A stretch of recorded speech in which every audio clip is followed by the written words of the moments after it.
Hello mga mates, kung gusto mong malaman kung paano i-set up itong membership, ituturo ko po sa inyo step by step. So just keep on watching, let's start! Nandito na po tayo sa dashboard ng ating YouTube channel. And then, tap membership. Makikita po natin dito na mayroong 4 na kailangan po natin i-set up. At dito po tayo mag-start sa post to welcome new members. Tap start. Then tap create post. Dapat po dito mga megs nakaset po into all channel members.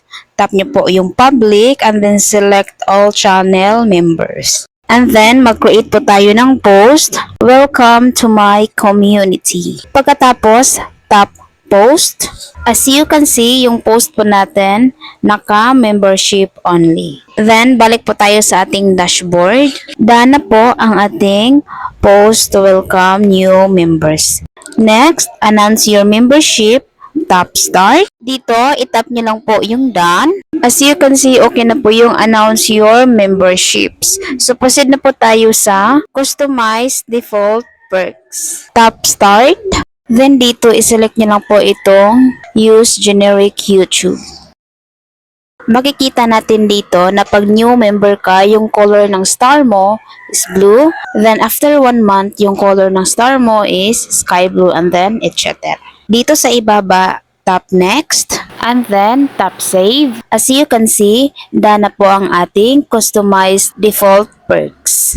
And last, i-set up natin itong set up your memberships offer. Start. And then, dito naman, meron ditong, ito po yung level 3. And then, ito po yung level 1. And last, itong levels 4. Pumili lang po kayo dito kung anong level na gusto ninyo. Napili ko, levels 3. Then, dito sa ibaba, may next po. Itap nyo po. So, mag-proceed na po tayo sa customize your offer. Dito sa level 1, itap nyo po itong edit. Dito sa unnamed level, maglagay po tayo ng name. Then dito, kailangan po nakaset into Philippines. And then, itong range po natin. Click nyo lang po ito. Then, select lang po kayo dito kung anong price po na gusto ninyo. Dito sa ibaba, tap nyo po yung next. Then, iset po natin itong level 2, tap edit. Maglagay po tayo ng names.